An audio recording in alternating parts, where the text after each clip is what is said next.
Yes మనతో పాటు Vengala Rao Nagar division corporator Dedeepya గారు ఉన్నారు. మరి దేదీప్య గారితో మాట్లాడి ఇప్పుడు ఇక్కడి నుంచి సునీత గారు రాబోతున్నారు. అసలు ఇక్కడ ఇవన్నీ ప్లాన్స్ ఎలా అరేంజ్ చేశారని మాట్లాడి తెలుసుకుందాం. హలో దేదీప్య గారు, చెప్పండి. ఇన్ని ఇయర్స్ మాగంటి గోపీనాథ్ గారితో ఆల్మోస్ట్ 15 ఇయర్స్ ట్రావెల్ చేశారు. ఆయన లేని లోటు ఈ డివిజన్ మొత్తం కనిపిస్తుంది. సునీత గారు నామినేషన్స్ వేశారు. వేసిన తర్వాత మీరు అందరూ కూడా ఆవిడ పక్కనే ఉంటూ కూడా ఆవిడ నడిపిస్తున్నారు. మీకు ఎలా అనిపిస్తుంది? యాక్చువల్గా మాగంటి గోపీనాథ్ గారు లేనిది తీరని లోటు జూబ్లీహిల్స్ నియోజకవర్గానికి. ముందుగా ఆయన లేకుండా ఇలాంటి ఆర్గనైజేషన్స్ అనేవి మాకు చాలా కష్టము. బేసికల్గా ఎందుకంటే ముందు ఉండి నడిపించే నాయకుడు లేకపోతే, మార్గదర్శకుడు లేకపోతే మార్గం ఎలాలో అగోమయంగా ఉంటుంది. సో అందుకనే చాలా అంటే మెయిన్గా అందుకనే బీఆర్ఎస్ పార్టీ అండగా ఉండి కేటీఆర్ గారు, కేసీఆర్ గారు, అలాగే మన హరీష్ అన్న గారు అందరూ కూడా ఇంత పెద్ద పెద్ద నాయకులు మాకు ముఖ్యంగా వెంగళరావు నగర్ డివిజన్కి ఎల్బీ నగర్ ఎమ్మెల్యే శాసనసభ్యులు సుధీర్ రెడ్డి గారిని, అలాగే మిర్యాలగూడ మాజీ శాసనసభ్యులు భాస్కర్ రావు గారిని, ఎర్రబల్లి దయాకర్ రావు గారిని, తాత మధు గారు ఎమ్మెల్సీ గారిని, మల్లారెడ్డి గారిని, ఇలాంటి పెద్ద పెద్ద నాయకులని ఇక్కడ వేయడం జరిగింది. ముఖ్యంగా దీనికి కారణము బీఆర్ఎస్ పార్టీకి అంటే పార్టీ కార్యకర్తల నాయకులకి ఎంత అండగా ఉంటది అని చెప్పడం కోసమే ఇది ఒక ఉదాహరణ అని చెప్పొచ్చు. ఎందుకంటే ఇంత పెద్ద నాయకులు వచ్చి ఇక్కడ కేవలం క్లస్టర్ రూపంగా అంటే 10 బూతులకి ఒక క్లస్టర్, ఒక ఎమ్మెల్యేని వేయడం అనేది చాలా వాళ్ళ ఒక శాసనసభ మొత్తం, ఒక నియోజకవర్గం మొత్తము వాళ్ళు చూసుకునే నాయకులు కేవలం ఒక బూత్ స్థాయి వరకు పనిచేస్తున్నారంటే పార్టీ ఎంత దృఢంగా ఉందో, ఎంత పనిచేస్తుందో మీకు అర్థమవుతుంది. సో బూత్ స్థాయి నుంచి కూడా ప్రతి ఒక్కరు నాయకులు కూడా పనిచేస్తున్నారు.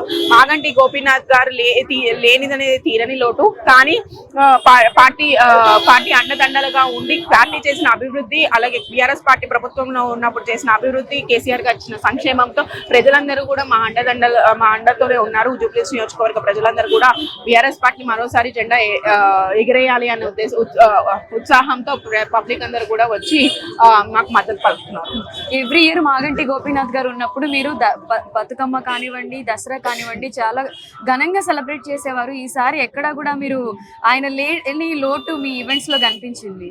అవును, ఎందుకంటే మాగంటి గోపీనాథ్ గారు మాకు అభివృద్ధి సంక్షేమమే కాదు, ప్రతి ఒక్క పండగల్లో బతుకమ్మ, మహిళా దినోత్సవం, రంజాన్, క్రిస్మస్ అని చెప్పి ప్రతి ఒక్క పండగల్లో మా కార్యకర్తల నాయకులతో, ప్రజలతో, జూబ్లీహిల్స్ నియోజకవర్గ ప్రజలతో జరుపుకుంటూ ఉండేవారు. కానీ వారు లేనిది స్పష్టంగా కనిపించింది మాకు మొన్న చాలా బాధతో. ఎందుకంటే ప్రతి ఇంట్లో ప్రభుత్వం ఇచ్చిన సంక్షేమంతో పాటు మాగంటి గోపీనాథ్ గారికి ఇచ్చిన బహుమతులను కూడా స్త్రీలు పొందుతూ ఉండేవారు, తీసుకుంటూ ఉండేవారు. కాబట్టి ప్రతి ఒక్క మహిళ గుర్తు చేసుకుంటుంది ఈ రోజు ఏంటి అంటే మాకు అన్న లేరు, మాకు బహుమతి లేదని. అలా కాకుండా మాగంటి గోపీనాథ్ గారి గుర్తు కింద గోపన్న కానుక అని చెప్పి బీఆర్ఎస్ పార్టీ కేసీఆర్ గారు చీరలు కూడా పంపించడం జరిగింది.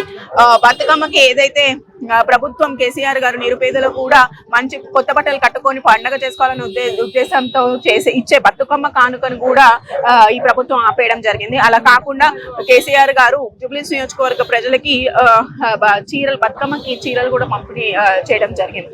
కాబట్టి ఇది అంటే పర్టికులర్ గా ఇది ఒక ఉదాహరణ. ఇది జస్ట్ కేసీఆర్ వర్సెస్ రేవంత్ రెడ్డి గారి ఎలక్షన్, ఇది బై ఎలక్షన్.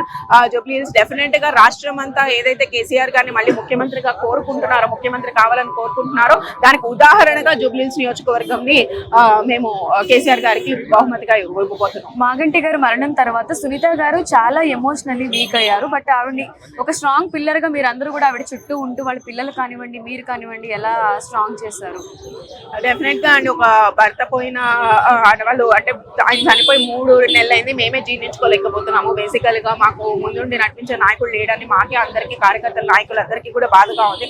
అలాంటిది ఇంట్లో ఉన్న పెద్ద దిక్కు, అలాగే ఒక ఎమ్మెల్యే స్థాయి ఎమ్మెల్యే సడన్ గా ఉంటే వాళ్ళ ఫాదర్ ఎమ్మెల్యే, మా హస్బెండ్ ఎమ్మెల్యే అనుకున్న ఆ లెవెల్లో ఉన్న వాళ్ళు సడన్ గా భర్త కోల్పోయి, తండ్రిని కోల్పోయి, వాళ్ళకి ఏమీ తెలియని స్థితిలో కుటుంబం ఉన్నప్పుడు ఆ కుటుంబానికి అండగా కేసీఆర్ గారు, కేటీఆర్ గారు మేము ఉన్నామని భరోసా ఇచ్చి ఆవిడకి టికెట్ ఇవ్వడం జరిగింది. కాబట్టి పార్టీ మొత్తం ఆవిడ అండగా ఉంది. ముఖ్యంగా జూబ్లీహిల్స్ నియోజకవర్గంలో గోపన్న ఏర్పాటు చేసుకున్న క్యాడర్ ఏదైతే మా బీఆర్ఎస్ పార్టీ సైనికులు ఉన్నారో వాళ్ళందరూ కూడా మా కుటుంబానికి అండగా ఉన్నాం. డెఫినెట్ గా ఆవిడకి మేము ధైర్యం ఇచ్చి ఆవిడని ముందుకు తీసుకెళ్తాం. మీ అపోజిషన్ గురించి ఏం చెప్తారు? నేనేం మాట్లాడినండి, అపోజిషన్ గురించి మాట్లాడే స్థాయి ఉన్న వ్యక్తి కూడా కాదు. మేము ఏం మాట్లాడదలుచుకోలేదు అపోజిషన్ గురించి. అంత స్థాయి ఉన్న వ్యక్తి కూడా కాదు కదా, ఎందుకు మాట్లాడి కూడా వేస్ట్. ఫైనల్ గా ఈ నియోజకవర్గంలో ఎవరు గెలుస్తారని మీకు అనిపిస్తుంది? డెఫినెట్ గా బీఆర్ఎస్ పార్టీ మరోసారి జెండా ఎగిరైపోతుంది.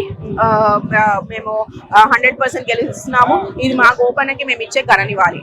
అంటే ఒక ఫ్యామిలీ లాగా ఇక్కడ ఉన్న నేతలందరూ కూడా ఆయన కోసం ఇంతమంది తరలి వచ్చారు అంటే ఆయనతో ఉన్న బాండింగ్ అనేది చెప్పుకోవచ్చు. అవును, డెఫినెట్ గా అండి. ఎందుకంటే పార్టీ, ముఖ్యంగా పార్టీ కార్యకర్తల నాయకులు, అంటే ఒక నాయకుడు లేకపోతే నియోజకవర్గము ఎలా అయిపోతుంది, క్యాడర్ అంతా ఏమైపోతారన్న ఇది లేకుండా, అంటే మేము ఉన్నాము అన్న ఉద్దేశంతో కేటీఆర్ గారు, హరీష్ అన్న గారే డైరెక్ట్ గా వచ్చి మేమున్నాం, మేము నిలబడతాం మీకోసం అని చెప్పి రావడము, ఇంతమంది ముఖ్య నాయకులు, ముఖ్యంగా పెద్ద పెద్ద స్థాయి మంత్రి స్థాయి ఉన్న వ్యక్తులందరూ కూడా వచ్చి ఇక్కడ పనిచేయడం అనేది మామూలు విషయం కాదు. డెఫినెట్ గా మేము పార్టీకి రుణపడి ఉంటాము. ఇలాంటి పార్టీ ఇంకెక్కడా ఉండదు.